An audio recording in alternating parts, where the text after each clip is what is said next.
Good evening, everyone, and welcome to the March 29th special meeting of Council. The City of Parksville recognizes the people of the Coast Salish Nations and their traditional territory upon which we gather with gratitude. If you'll permit me, members of Council and members of the audience, just before we begin the formal agenda, I have some very, very sad news that many of you may be aware of. Faye Smith, a great citizen and a great advocate of water safety and water anything to do with water, has passed away. She passed away on March the 23rd. And I just wanted to read some of the accomplishments, and I won't read them all because I could be here for the next hour. She was such a wonderful person, and a person that volunteered her time in many areas. So, for example, she was a founding member of the Qualicum Beach Streamkeeper Society, of which she has been an active and valued board member since the Society's inception in 1995. She was a project coordinator of the Mid-Vancouver Island Habitat Enhancement Society from 1999 to the present, and I had the good fortune to attend a number of those meetings, and I always admired her chairmanship and her leadership in that area. She was a key organizer of the project planning and financing for the removal of Whiskey Creek Dam, a major barrier to salmon spawning in 1997, opening up approximately 25 I guess that's kilometers of salmon habitat. Key organizer and fundraiser for the restoration of fish access and habitat improvement on Beach and Grandin Creek and in Qualicum Beach. Coordinator of the Central Island Fisheries Renewal Program between 1999 and 2002, and coordinator of the Englishman River Watershed Recovery Plan between 2001 and 2015. So I'm very, very sorry to announce that. Her memorial service will be held on April the 9th at 2 o'clock in Qualicum Beach. So further news on that will be pending. And as I said, I'd just like to repeat once again, we've lost a great citizen in our Oceanside community. Okay, members of Council, the first item I have is the adoption of the minutes of the special Council meeting held March the 15th, 2017. Do I have a mover and a seconder? Moved by Councillor Beale, seconded by Councillor Salter. Any errors or omissions? All those in favor? Opposed? Thank you. That is carried. We have one report this evening, and I'm going to ask Mrs. Comas to please give us the background on the issue regarding the acquisition of 222 Corfield Street. And can I have a mover and a seconder first? Moved by Councillor Salter, seconded by Councillor Burden. Mrs. Comas? Did I almost thought I saw Mrs. Keller. I'm sorry. Go ahead. Oh, that's okay. You got it right, Your Worship.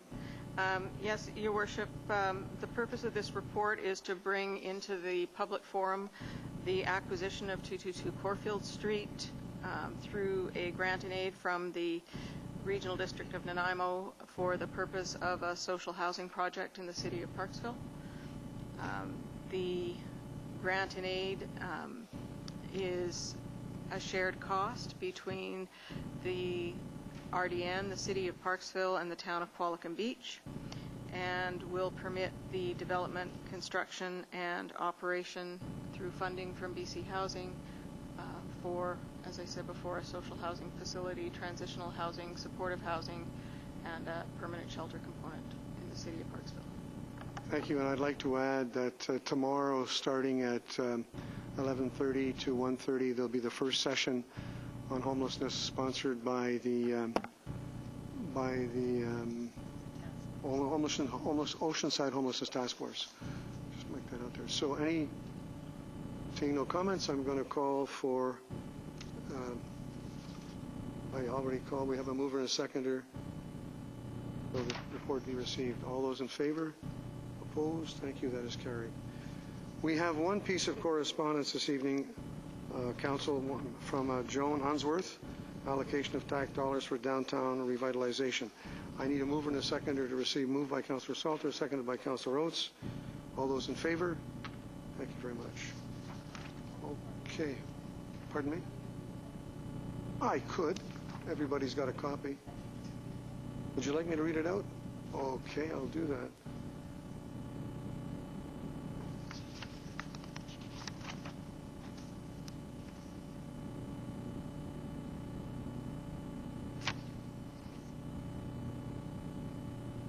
It's please do not spend our out tax money on more signs. Do have someone who has as good ideas to put up in place a lovely curb appeal to make downtown pretty so people will want to shop. Thank you, Joan Unsworth. Okay, thank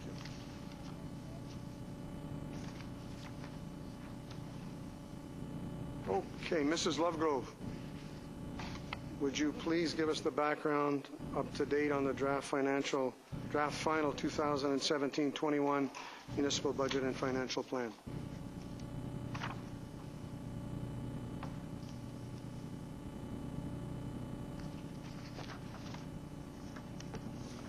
Thank you, Your Worship. Welcome, everyone, to the March 29th budget presentation. Tonight, we're just going to look at all three funds. I'm going to do a recap of what we talked about at the March 15th presentation meeting. Then we'll look at the changes since that meeting, and then show you a revised projected accumulated surplus for all of the three funds. So again, starting with the general fund. As we said on March 15th, there's tax rate is 4% for the 4 years. We added the carry forward projects. We added a couple of new capital projects, and we revised the opening balances of the accumulated surpluses. We then talked a little bit about the carry forwards that we brought forward, the operating carry forwards in the amount of $340,000. The capital carry forwards, and again, carry forwards are those projects that were either not started or not completed the prior year, and the funds are just brought over into the current year budget. There's no net impact on the budget. So total carry forward for the capital is $5.3 million. We then looked at the changes that had been made since the provisional budget was adopted in January. In the operating side, there was a few changes in the emergency program, in the bylaw enforcement program, in the library contract, and some of the expenses here at City Hall. On the capital side, there was some changes. We had a couple of new projects added, but we did also have some projects that were moved out to further years in order to help ease capacity issues and reserve issues. We also had some new spending packages presented to Council at that time. Urban reforestation, which is dependent on a grant from BC Hydro. The planning department has asked for a summer student, a new building inspector, and a new truck for the building inspector. And we also discussed replace the water park equipment, the increase on that due to the new legislative requirements. For 2018, we're also asking for a new summer student in the planning department, and again, another building inspector. So that was what we brought forward on the March 15th, and that's what we had some discussion on. Since then, we've had a few changes. So on the solid waste or garbage collection side, we have adjusted the rates and the growth adjustments. And these are figures that come from the RDN, so we have just received them, so we have amended the budget accordingly. In the facilities, we added $1,600 for the forum chairs. This is originally the school district's share of the chairs, but there's an agreement with them for them to replace some of the furniture in room 250 at their expense. So that's the agreement that we take. There's $1,600 for the chairs. And Jensen Greenway, we received a grant from Bike BC for the Jensen Greenway for $179,890. This money was gladly accepted, and it has reduced the amount that we were funding from the gas tax for that project. And then we had the land acquisition money from the RDN for the piece of property that Mrs. Comas has just mentioned for $700, and again, then we put in the purchase for that land acquisition. One more spending package was actually missed, in the previous meeting, and it has come to our attention now, so we've included that as well, and that's for cabinets and countertops for the building inspections area. Before you move on to other items to be considered, I'm just wondering if in the audience anybody has any questions up to now on any of these items? Okay. Yes, Councillor Oates. Thank you, Your Worship. On page 7 of the presentation there's the deletion of the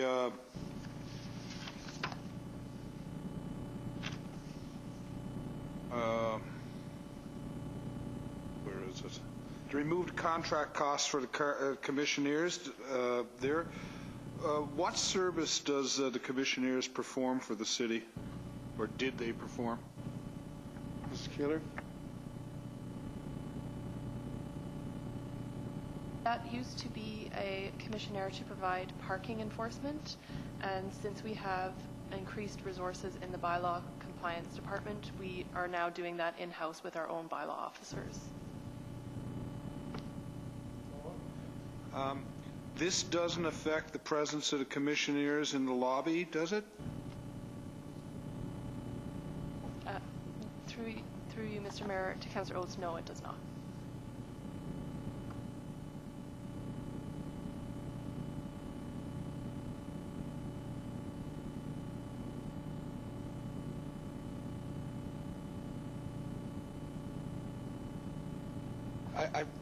Back to the is there any way we can get a figure on how many dollars the commissionaires generated for us for parking infractions? Mr. Keeler? Yes, thank you, Mr. Mayor. Through you to Councillor Oates. I can't remember the exact amount, but it was essentially that we were breaking even. I think we were about $1,000 in the hole, so to speak, with the parking revenues.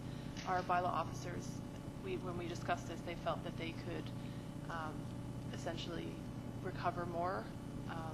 We did have some issues with coverage and with the quality of the tickets that were being issued, which resulted in a lot of them actually being withdrawn at adjudication screening. So we now have 2 officers who are full-time and able to fulfill this service. So we, at the end of December, indicated to the commissioners we no longer required that extra resource, and we can do it in-house. So we don't anticipate any loss in ticketing revenue, but we'll monitor it this year. Councillor Oates? Would it be possible for us to get an exact number of how much revenue was generated by the commissionaires? Have that? Yes, Your Worship. Through to Councillor Oates, the revenues for 2016 for parking enforcement was $11,459, and for 2015 it was $14,176. And the commissioners didn't work full-time. They worked, what, 3 days a week? Yeah, Mr. Mayor. Thank you, Mr. Mayor. It was a part-time, but also a somewhat randomized schedule for the individual. So some weeks they would work less than 3 days, and other weeks they would work the 3 days. Okay. And often when there was weather issues, inclement weather, the individual would not be working with us. Thank you, Your Worship. When the commissionaires go out to issue their tickets, is that complaint-driven, as we've been told our bylaw office is? Mrs. Keeler, I don't think so, but I'll let you answer. Yeah, so it's for the parking enforcement, through you to Councillor Oates, it's a combination of both. We would tend to focus on areas where we received complaints as a priority, and so a lot of the time the downtown area and certain parts of the downtown where there was, for example, driveways being blocked on a consistent basis or people parking over time on a consistent basis, our senior bylaw compliance officer would request or direct the commissioner to those areas to address the complaints. And a lot of the time warning tickets were issued to try and alleviate and approach it in an educational manner, but when that wasn't working, the commissioner would ticket those individuals, but also would ticket if they observed other infractions while they were in that area. So it was a bit of a combination, I would describe it as, whereas our other bylaws, Councillor Oates is correct, we operate on a complaints basis, unless it's a health and safety issue that the officers observe while doing their duties. Follow-up? So if I'm understanding the answers that were given, the commissioners sometimes went out based on complaints and sometimes went out of their own initiative. Therefore, it would be reasonable for us to expect that revenues for parking infractions will go down, given that our bylaw officers operate under a different mandate than what the commissioners supposedly operated under. And to be clear, what I'm referencing is the notion that it's complaint-driven as opposed to observed by a commissioner or something. So I think that that's an important distinction. If we take the commissioners out and our bylaw officers are not going out except by complaint, we can reasonably expect that the amount of revenue generated because of parking control will be reduced. Do you want to comment on that, Mrs. Keller? Yes, thank you, Mr. Mayor. Through you to Councillor Oates. So what we have discussed at the bylaw compliance team meetings is that the bylaw officers will be adding a routine patrol of the downtown area for parking and also the community park. Because at the time that we were discussing this in January doing our work planning, those two areas were considered to be the high profile areas where we tend to receive the most complaints. Occasionally we get complaints that the officers can respond to right there and then, but often with parking, there's a larger educational component to it because unfortunately the people tend to be gone. For example, if someone phoned from the community park, by the time the officer could be there, the person would have moved on. So they add routine patrols to those two core areas and other areas if they're asked to, like Springwood Park, for example, or Springwood School, pardon me. So it depends on the types of complaints they're getting, but they do try to be present in an area where complaints have originated in a bit more of a proactive format than they would be in other bylaw situations, like an unsightly or something, because those people tend to stay in that area and are easier to capture, so to speak. But with the parking, that is one of the areas where there's a higher incidence of observation happening where the officers will respond. Okay, so I'm starting to get more and more confused because our bylaws are enforced based on complaints, yet we're told the bylaw officers are going to be directed to do something different. They're going to do regular patrols of parking in the park and that. So has there been a change of policy? Mrs. Keller? Mr. Mayor, through you to Councillor Oates. So with parking enforcement, because of the health and safety aspects of traffic movement and things of that nature, and the mobile nature of the infraction, we have historically used the commissioner to essentially pick up the capacity where we did not have that in-house. The bylaw officers, when I was speaking with them, envisioned that there wouldn't be any change in service. They would essentially be doing the work now of the commissioner because we have an extra FTE in this department. And so with the parking in years gone by, my understanding is that council had a slightly different approach to that particular bylaw. We have a traffic bylaw that is separate from some of our other bylaws. And that was one area where a more proactive approach for the health and safety purposes was accepted or directed from council. And so the officers have tried to accommodate that with this particular type of complaint. For everything else, as I mentioned, like unsightlies or other things, they do not proactively police, for want of a better term, those infractions.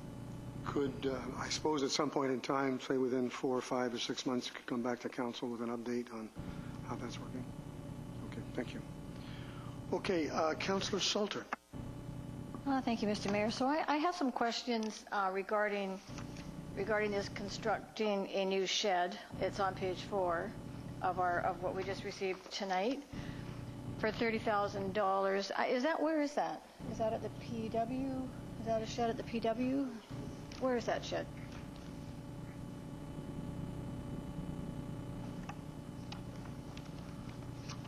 That's the $30,000? Yeah, Okay. Mr. Squire? it is. Yes, through to your worship. This is a carry-forward item that was addressed in previous budgets. It's the actual park shed. The what? Parks shed. Is that at the PW?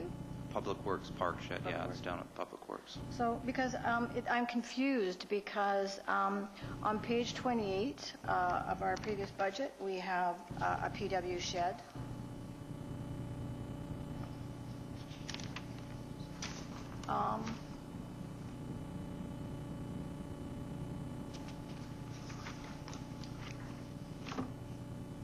We have a PW, oh, that's a PW building and yard, and it's 128,000 for this year. And then on page 37, we've got construct new sheds at PW, 64,500. So, how many sheds are we building? Given the difference in price, I would think this is a much smaller shed at 30,000. Well, like it doesn't say, it says construct new shed, so like there's no specifics for me to figure this out. No? How many sheds are we doing? Okay. Yeah, through your worship, it's these items were already budgeted last year. It's the salt shed has been carried forward, as well as the other the park shed is $30,000. That was carried forward to this year because we didn't build it. We're waiting for the water treatment plant and the actual shop building to be constructed. And then there is other works that we have to do in conjunction with that, which are the total of $67,000. So this is a parks shed? Yes. Okay. And so the 65,000 or 64.5 is what? What shed's that? That's all included for this year because it's been carried forward. So essentially, Oh, so the shed is really more than 30,000 because we No. budgeted 30 last year, so it's really 64. no, there's 30,000 for the park shed, but it also includes other works that we have to do, which is the salt shed and also the park shed. So the 64.5 is two sheds. Yes, So it's a park shed and it's a salt shed. correct. Okay, so there's two there. All right. That helps me. Thank you. Follow up? Yeah, actually, I have questions, but I mean, we can wait till she's done and then I can ask them, or however you want to do that. I just got this tonight, so I'm kind of going over things really quickly. Okay, so we're on page 11, late budget changes not yet included. What I'm going to do, Council, what I'm going to suggest is that Councillor Patterson is not here tonight. She's ill, and I don't think she's coming to the meeting. She's got a very bad case of the cold, morphing into closely something resembling pneumonia. So I'm going to suggest that the wayfinding system we leave till the next budget meeting. I know that, and this is up to council. I'm just making that suggestion because I know that the PDBA met with the staff, so we don't have a report. Yes, they did, Your Worship, but the report on wayfinding will be coming forward on the April 10th budget meeting. So Okay. So can we agree to wait for that April 10th budget meeting? There a consensus? No problem? Okay, thank you.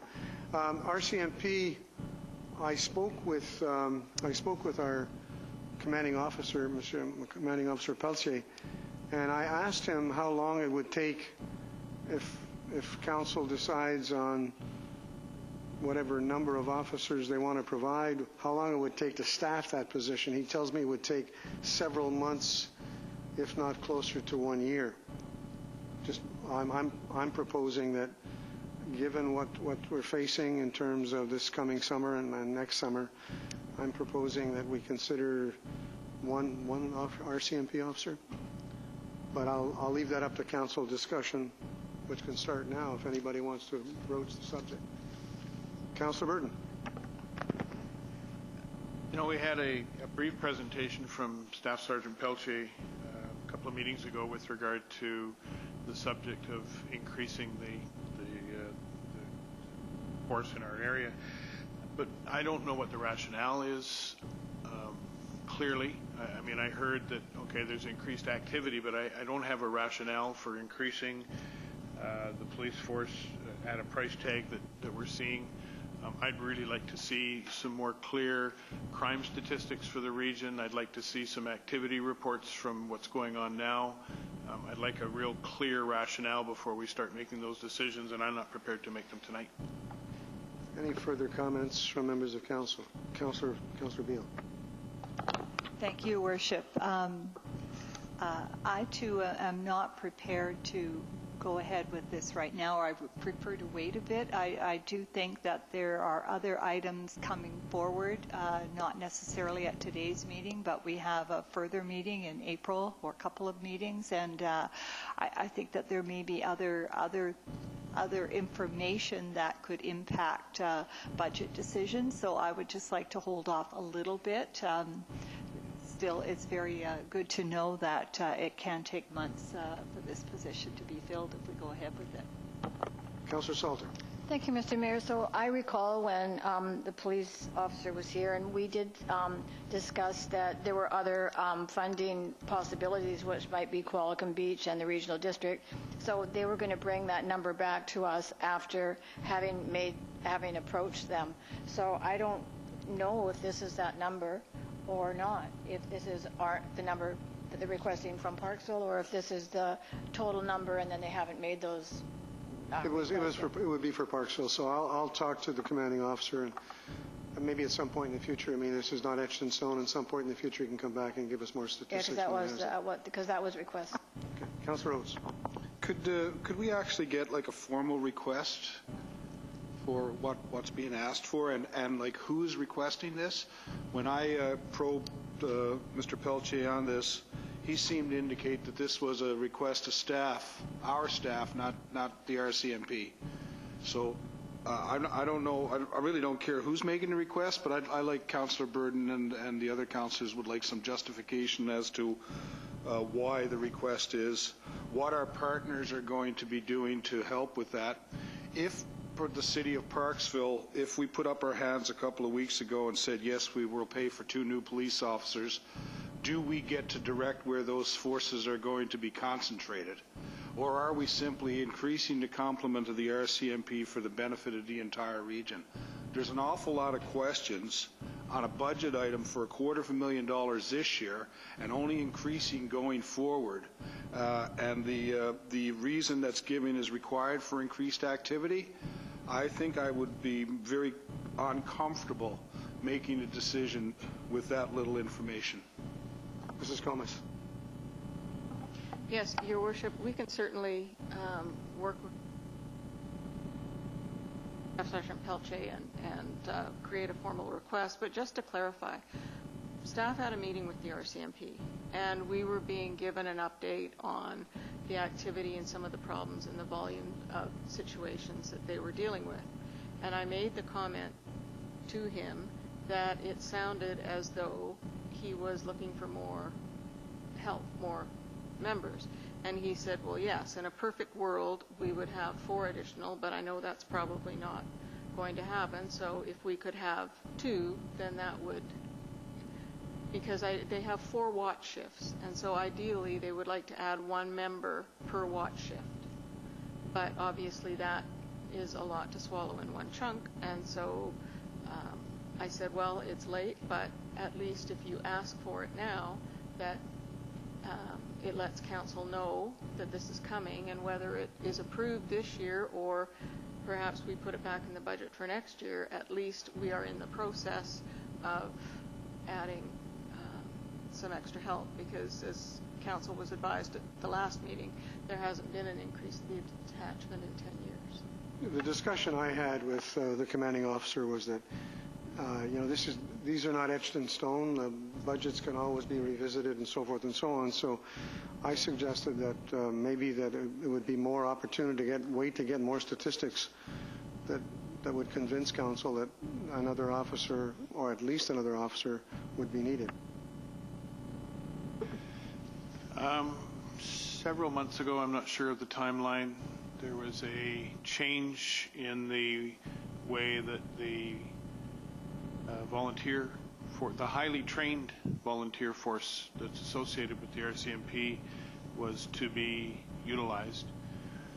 I believe there's been a further change, and in conjunction with understanding their current need, I'd like to know what the effect of the change in the highly trained volunteer group, what impact that's had on their ability to manage their calls and complaints and situations.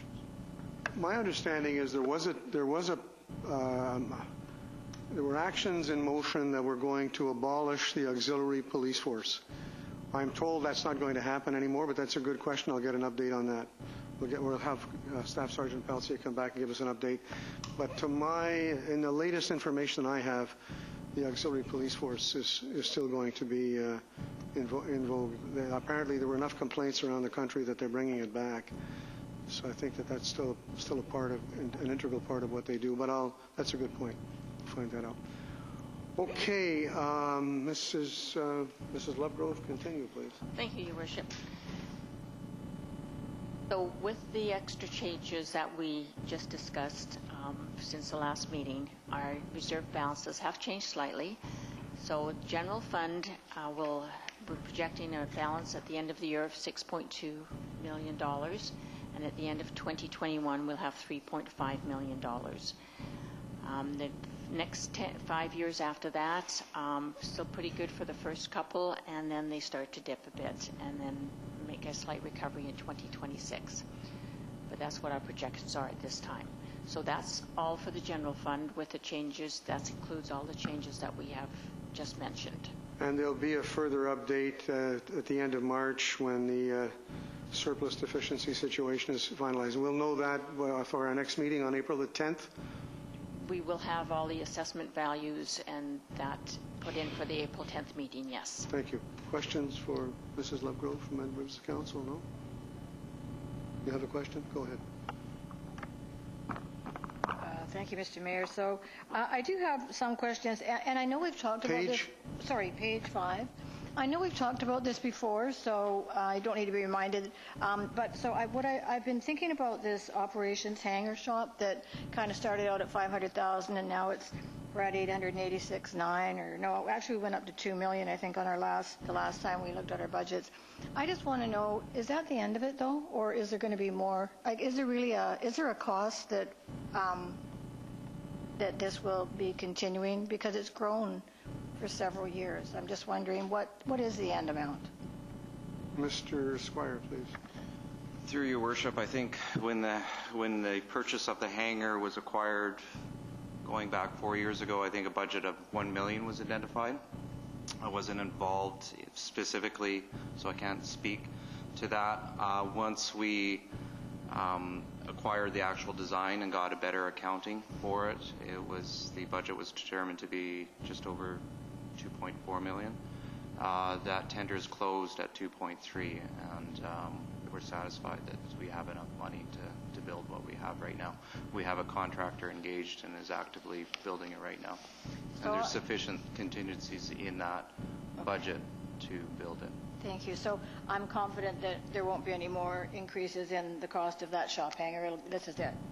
That's great. And then the next question I have is discuss the capital for, on page 5, Corfield Street, Stamford to Jensen. Now the amount there is $445,400, and I'm just wondering, is the DCC amount of $277.50, has that been deducted, or is that to be deducted from the $445,400? Who can answer that? Mr. Figueroa is not here tonight, but If I may, Your Worship, the numbers identified there are the actual capital expenditure number that is being carried forward. If there are DCCs or other funding sources, they are also carried forward as well. So I'm not certain that particular one has DCCs, but if it does, then the DCCs are carried forward as well. But this is the gross cost that's being carried forward. It's not net of funding. Okay. So then the $277.50 is to be deducted then. It's on page 33 of our original budget. No, on the one you've got in front of you is page 5, but the actual budget, I have it here. Well, I can give it to you. It's right here.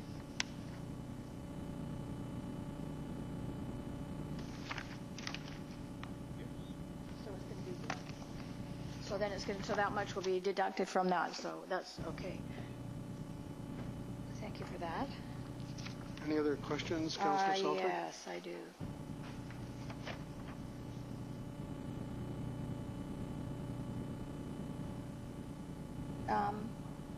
So I have a question. I'm not sure who the question is to, but I want to know why we need a new truck for the building inspector. Do we not have enough vehicles? Oh, that's at page 9. Mr. Russell will answer that 9. question. Mr. Russell? If I may, Your Worship, through to Councillor Salter, the building inspection works on a very much on an on-demand basis. Kind of like when, I hate to use an analogy, but sort of when someone orders the pizza, they have to go out and be there. Concrete pours, those kinds of things. So we've typically, when we've had 2 full-time building inspector positions, we've always had 1 vehicle per inspector so that they can respond to those kinds of situations. And with the pooled vehicles that we have, it's never worked effectively in that situation. There's been circumstances where a vehicle hasn't been available to do those kind of immediate calls. Thank you for that. Yeah, follow-up. Yes, because I thought we just bought vehicles last year. Didn't we just buy a truck or something last year, a couple of trucks? I don't think we bought a truck for the building inspector, but Mr. Russell. The building inspection and planning department do not have that vehicle. Okay. And so I have another question then. Page 9, still page 9. Replacing the water park equipment. So it's 125 there. And then now I have 300,000 there. Am I correct that it's there's a $300,000 cost, and then it's going to be 75 per year over the next few years? Am I correct on that? Which was in, and then that is in page 34 of the regular budget.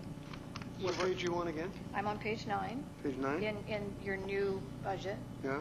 But in our actual budget that we had, then those numbers that is on page 34. Mrs. Lovegrove will answer the question. Yeah. Thank you, Your Worship. If I may, the original cost for the water park equipment was $75,000. That was in the budget for last year. With the new legislative changes, it's been determined that the cost now, the increased cost to replace is $225,000 for a total of $300,000 to replace it. The Lions Club have said they would provide $100,000. So the amount showing on slide 9 is the net amount that we need. So, okay, so we already had 75. We need 225, but the Lions Club is donating 100,000, so we need 125 from our side. Okay. Okay. Perfect. Okay. I think so. Like I said, I just got this tonight, so. Okay, so we're going to move on to the water utility fund. Thank you, Your Worship. So again, with the Water Utility Fund, we'll just take a brief look of what we had at the March 15th meeting. We added the 2016 carry-forward projects, and we looked at and we revised the reserve fund opening balances.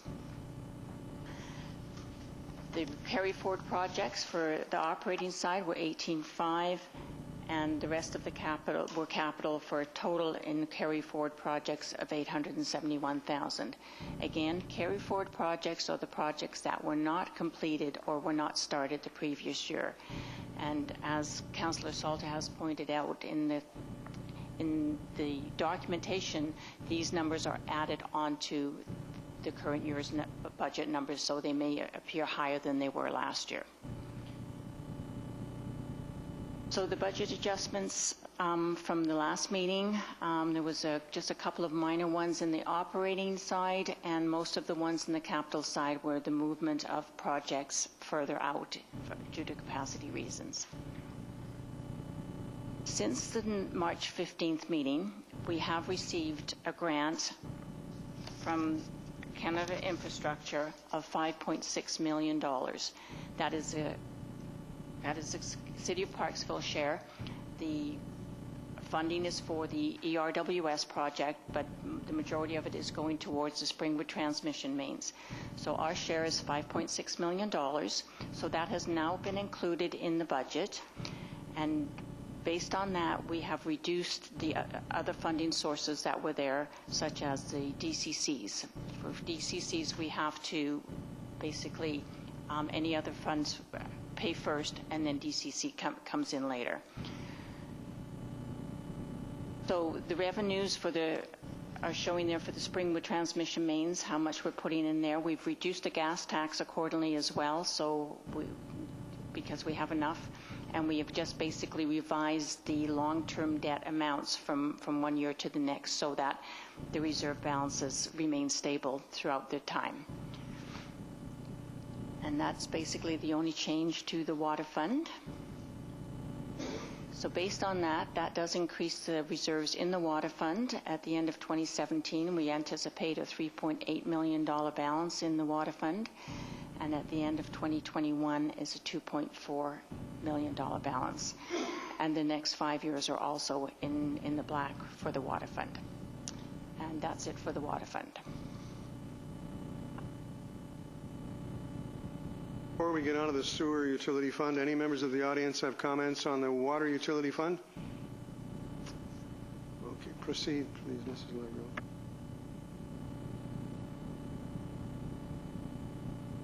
Councillor Burton. Yeah, just a quick question around the water utility fund. What is the impact over the last couple of years with regard to conservation? I know that there's been an effort to convince people to conserve water, and I'm wondering what the impact on the water fund has been from that conservation. Mr. Squire? Mr. Butterworth?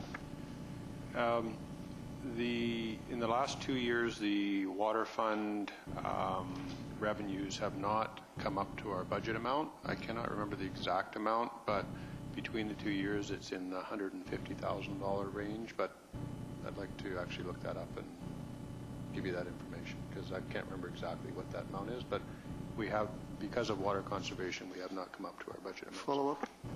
So are we going to be asked going forward in the next few years to approve increases in the cost of water to accommodate for that conservation? Probably. We've got in there right now, I think, 2% increases in the water fund, and that's achieving these reserve balances that we see right here. So I would not anticipate asking for more than 2% at this point, as long as these reserves remain this healthy. Okay. Yes, Councillor Oates.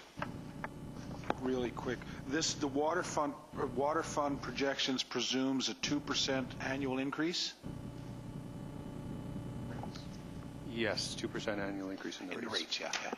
Thank you. Thank you for coming out of your sick bed, Councillor Peter Patterson. We appreciate it. Okay, sewer utility fund. Thank you, Your Worship. The sewer utility fund, at the March 15th meeting, we announced that we decreased the rate to 3% from 5% for 2017 to 2021. We added the 2016 carry forward projects, and again, we revised the reserve fund opening balances. The carry forward projects for the sewer fund were all capital in the amount of $676,000. The changes, again, were mostly were all capital, and they were moving the projects out.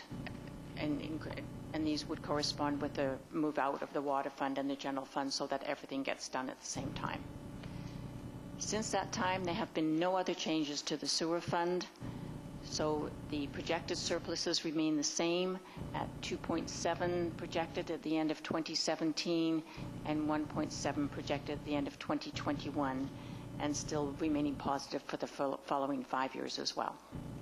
There's one thing that I continue to worry about regarding the sewer fund is we don't know yet, or at least the RDN haven't said yet, when they're going to start the upgrade of the French Creek sewage treatment plant. And I would imagine when that happens, these figures are going to mean something different than what we have now. Mr. Butterworth, have you heard anything from the RDN? I have asked, but I haven't I haven't been given any definitive information as to when these major upgrades may take place. Yes, Your Worship, it's my understanding that there's not going to be any significant changes. They've been increasing their collections for the wastewater treatment plant every year by 6 or 7% over the last 5 or longer years. I think they've been building up funds towards their rebuild that they're doing, and they also have DCC collections that are going to be funding some of that. So at this point, I'm not anticipating a large increase or a large rate increase that's going to be necessary for this. But I can inquire with the RDN just to confirm that. But I'm not anticipating that. The other thing that I know is that sitting on the RDN board, that the pumping station that's at the base of Bay Avenue, that's going to be refurbished and moved up from the beach area to a higher level at the base at the end of Bay Avenue. And I know that's I think we gave approval to that project, or we're waiting for the final figures to come back. So maybe those types of things that are happening in and around not only Parksville but other areas will help. So I'll bring, when I know that information, I'll bring it up to council. Any further information from members? Any further questions from members of council for the sewer fund? Okay, so that's the end of the presentation. At this point in time, would any member of the gallery like to provide comment to council on the budget?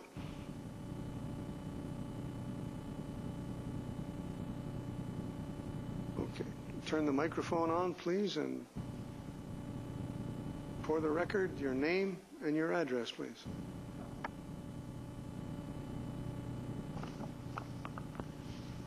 Good evening. I'm Doug O'Brien, 1456 Seaway Drive here in Parksville. Just have a comment regarding the Community Park Splash Park project. New information received details that the new proposed splash park includes complete removal and replacement of the existing water park. I didn't understand that the last time, and Mayor Lefebvre has since given that information. Thank you very much. So it's a complete removal and replacement of the entire park, including the surfacing. So the replacement costs, as been pointed out now, the replacement costs are estimated at, for Parksville portion alone, I believe I had $150,000, but I believe we just got down to $125,000, which was on the screen here. I'm really having a hard time with this, since the splash park is actually operational now and is performing a service. However, I believe the most prudent action at this time is to cancel and defer this project until the community park master plan is completed, and a recycling cistern holding tank with pump system be designed to recover all of the water wasted, 4,500 gallons per hour, down the drain and reused as irrigation in the park. It just makes more sense to myself that the entire new water park project should be designed in concert and built completely as a water-saving initiative. The City of Parksville already provides rebates for low flush toilets, and on the website, and rain barrels as well, I understand now, and on the website subscribes to the Aquastar Water Conservation Program. And yet there seems to be such a disconnect in between the two services. On one hand, we're speaking, Councillor Burton requested to know if we're saving water already on conservation issues, and then on the other hand, we're suggesting to spend $125,000 to take out this water and pour it down the drain and not reuse it. So we're giving out the rebates for rain barrels and toilets, and yet on the other hand, we're saying we're going to blow 4,500 gallons per hour down the drain. And really, the water park could be done properly. I'm not saying it can't be, but at this time, it should be in concert so that the water is not wasted. It is actually reused in the park system for irrigation, which is done in many other municipalities and cities in Canada. My only other comment is, if the Lions and Rotary Clubs have offered funds for park improvements, maybe those funds at this time could be used for 2017-2018 year. Maybe those funds could be used to finance the construction of 3 all-weather permanent beach volleyball nets at the existing volleyball tournament site, which would cost far less and not use any water. This way, these nets could be used by teens and young adults, since it's about time that we don't just talk about encouraging a younger demographic to live here, but to respect their requests to also include activities for their age group. And it would be very easily done with the beach volleyball group that already hold the tournaments down there and have huge numbers, and it's a huge success every summer. They could, I'm sure, give our staff some advice on how we could put up three volleyball nets. It'd be a lot less cost. There'd be no water use, and people could use it all year round. I've had many requests of people say, you know, it'd be great if we had some volleyball nets, beach volleyball nets, because we're on the beach and it's such a popular sport right now. And so I really think that we should actually, we have the great park for the kids, and we have the water splash park already there, but I really think we should really look a little bit like looking at that next demographic, the teenagers, younger adults, to play beach volleyball. And it's a great activity, and we've got the facilities already there. It would come through at a lot less cost, and it would help out to improve our demographics. Thank you. Thank you. Mr. Squire, any questions? It seems to me at the last meeting when we talked about this, there is a plan in place to retain that water and use it? Not right away, not in 2017, but at some point in time. You want to care to comment on that? Yes, Your Worship. The cisterns are planned to be in place. It's just a matter of fact going through the process of actually looking at the overall community park plan, because as you can appreciate, there's many users in there, such as Beach Fest and Parksville Volleyball Association, that want certain different areas. We need to vet through that process, get public engagement and input, and to where those infrastructure is actually best suited. Once we know that, then we can determine where that cistern is going to be. Cistern is basically a buried pipe in the ground. The actual park itself, the water park, won't be built this summer. It'll be built next summer, or in 2018, ready for 2018, and possibly the cistern will be in time itself. It'll be plumbed for a cistern. Okay. Thank you. Thank you. Thank you very much. Okay, thank you. Councillor Burton. Brings up one of my favorite topics. Can we please stop watering the 1-foot verges of the trails that go through the various subdivisions in and around Parksville, and then mowing them? I think that we need to, Mr. O'Brien makes a good point, we do need to be leaders in the conservation effort if we're expecting other people to conserve water. Watering a 1-foot strip of grass on the side of a paved trail and then sending people in to mow that seems to me to be a waste of effort, money, and water. Can that be accomplished, Mr. Squire? Through Your Worship, if Council so directs, they can certainly direct operations to cease irrigation. But I would advise that some of those like the greenway that goes between Chestnut and Hearst, actually the irrigation purpose is mostly for the trees. There is grass in that area too. Some other users enjoy the grass as well, but we can certainly look at alternate means. The grass would die off if we did not irrigate it as well, and some of the trees. However, we would have to look at some capital investment, type of resurfacing, some xeriscaping, or actually hard surfacing everything. So there would be initial capital costs in order to get rid of that green strip. River Rock. Councillor Burton. I'm not talking about the Chestnut Trail. I recognize the need to make sure that those trees are supported. There's a trail that goes between the end of Roseberry and now at Wheeler. There's a trail that goes through at the end of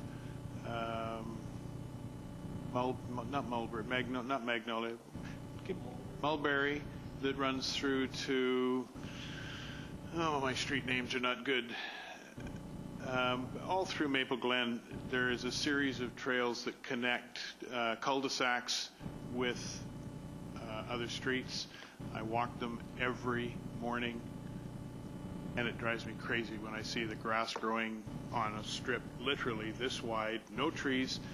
At the visitor center, we turned off the sprinklers on the grass 2 years ago because the bill was $3,000, to water it. And again, we need to be leaders. If we're going to expect people to conserve, we need to conserve. We need to keep the playing fields in the community park green and at Springwood green, because that would be an enormous expense to lose those areas.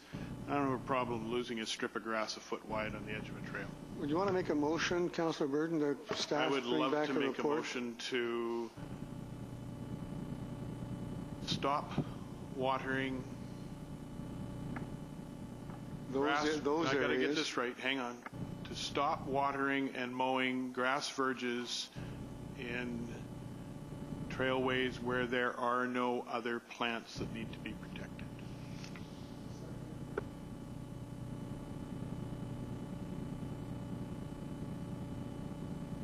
Two seconders. So I'll pick Councillor Patterson for coming out of her sickbed to the meeting tonight. And discussion on the motion.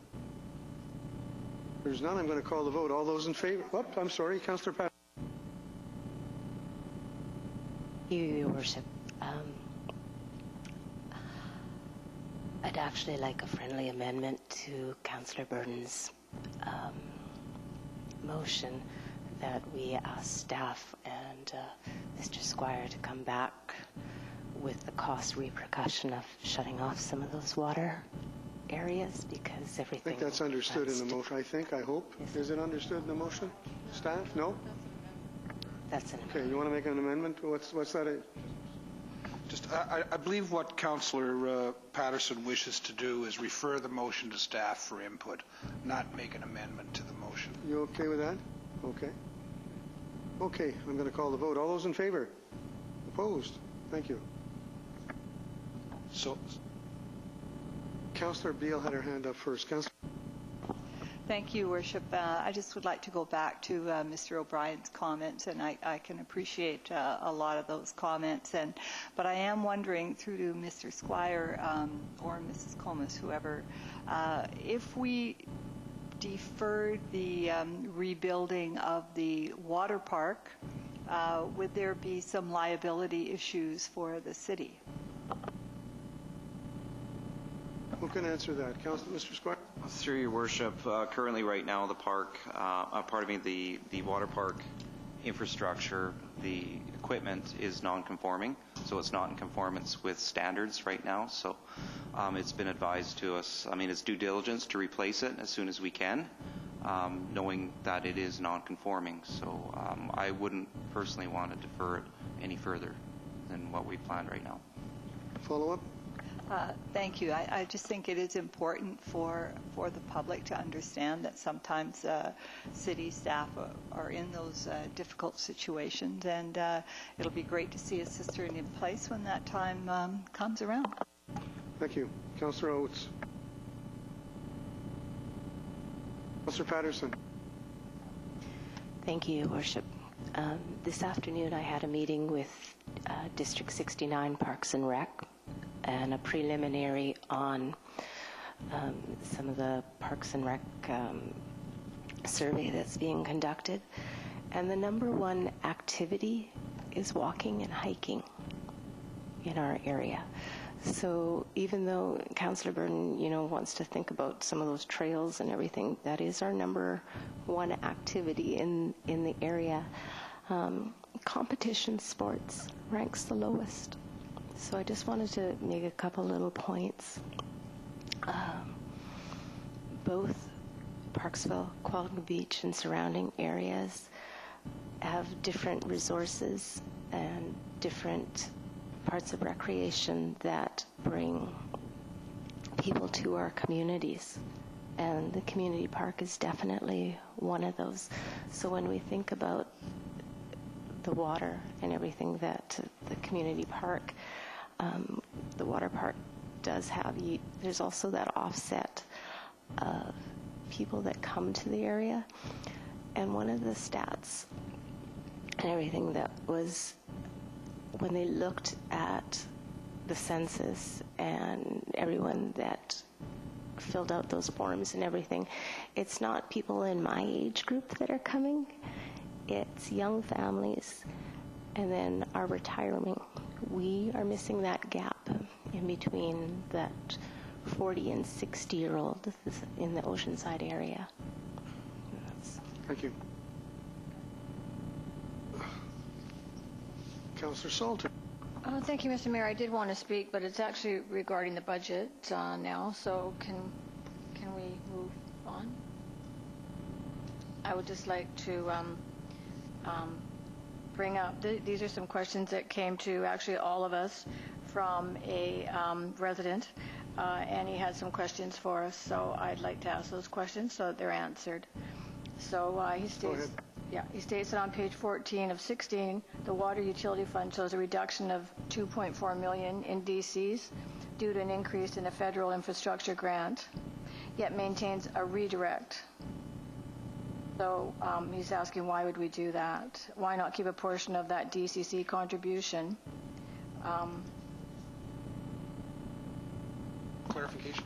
So this correspondence was sent to who, Councillor Salter? Was it also sent to staff?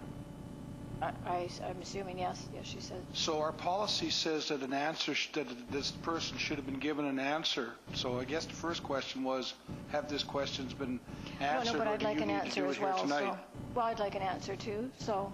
Well, I think if the staff provided an answer, I think all the council should have been copied on that answer. So I'm curious to hear the answer as well. I didn't get one. Okay, Mrs. Comas?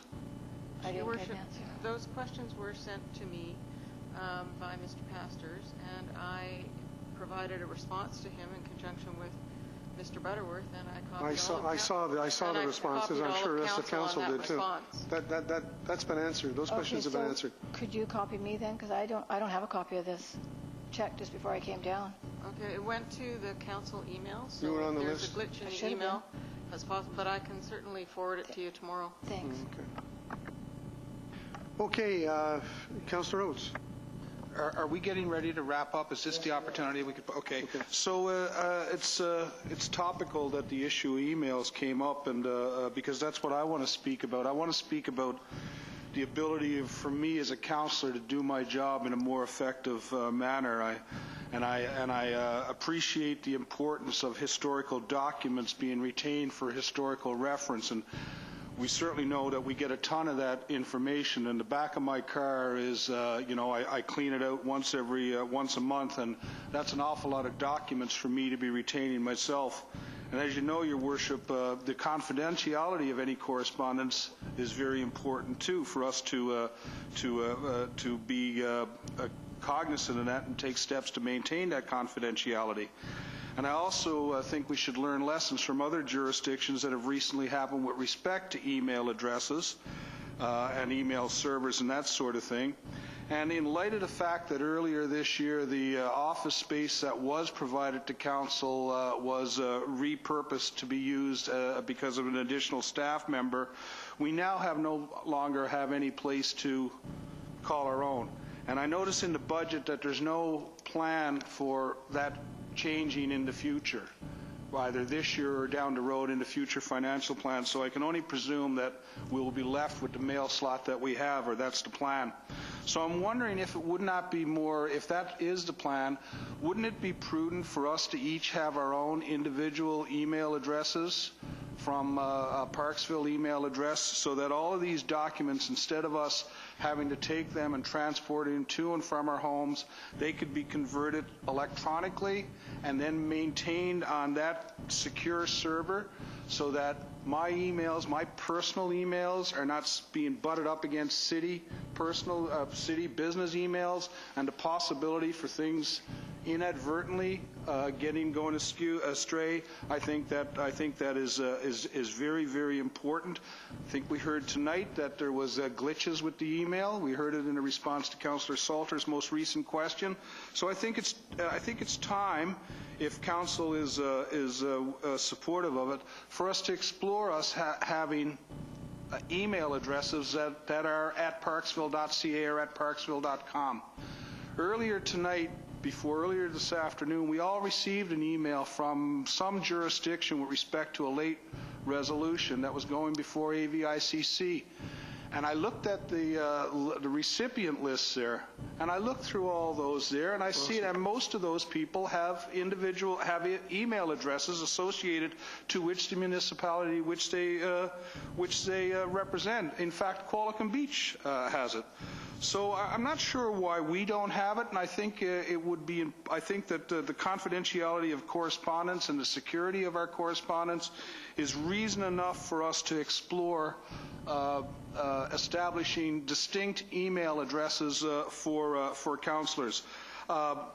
I only bring this up at this meeting because it may have a monetary impact. It may cost us money to do this. So if it costs us money to do this, I'd like for that to be contemplated and brought back at the next budget meeting. At a future council meeting, I'm also will be at a regular council meeting. I'll be addressing the whole email protocol issue because there's several email addresses out there for people to contact council. And in my humble opinion, some of them are misleading. When you click the link, you're not actually getting to who you think you're talking to. So I think there should be some protocol. I think there should be a more strict adherence to the policy with respect to responding. And I think our ability to work in the function to which we've been elected would be enhanced by us. If we don't have room in the budget and there's no future plans to give us some space where we can conduct business in a professional manner, then the very least we can be provided with is an electronic office so that we may be able to access this information. I take this job very, very seriously, and I'll tell you, it's frustrating trying to go back through the documents and trying to do it hard copy, all that. I don't mind it, but my space, my little space in my office at home now is exploding, and I just cannot, and I'm concerned about the confidentiality of the documents that were given here, and I believe that in order for us to do a job as a responsible councillor, we need to be able to retain historical documents for future reference. So a lot of rambling there. If there's a need for financial injection to make this happen, hopefully staff will advise us of that, and someone will make a motion to make that happen. Okay, Mrs. Comas, first of all, what about future office space for council? That's not on the books for the next little while. There's no more room, I gather. Well, no, we had discussed providing council with office space upstairs, and were directed not to pursue that. Okay. So what about the issue of the email addresses? That shouldn't be a problem at all. If council, it's not something councils have ever requested, but it's certainly something that we could provide probably fairly easily. And the expense wouldn't be exorbitant. Councillor Oates, you want to make a motion? Yeah, move that council be provided individual city email addresses. There's a seconder. Any further discussion? No further discussion. All those in favor? And we're looking at a benign item in terms of cost, or will you let us know if there's any cost? I'm sure that the cost would be minimal if there was any at all. Thank you, Mr. Mayor. So I'm just wondering, so with that new email address, then we'll have a new email address, is that correct? Yeah, so it won't be our old, yeah. Great. Okay, yes? I do have something else, but I don't know if you want to move on, but I still have something with regard to the budget. So. Sure, if it's regarding the budget, go ahead. Okay. So I do have another question that is regarding that wildflower deposit. I'm wondering if we've received that $20,000. If we have, where is it? Where can I find it in our budget? Mr. Butterworth? The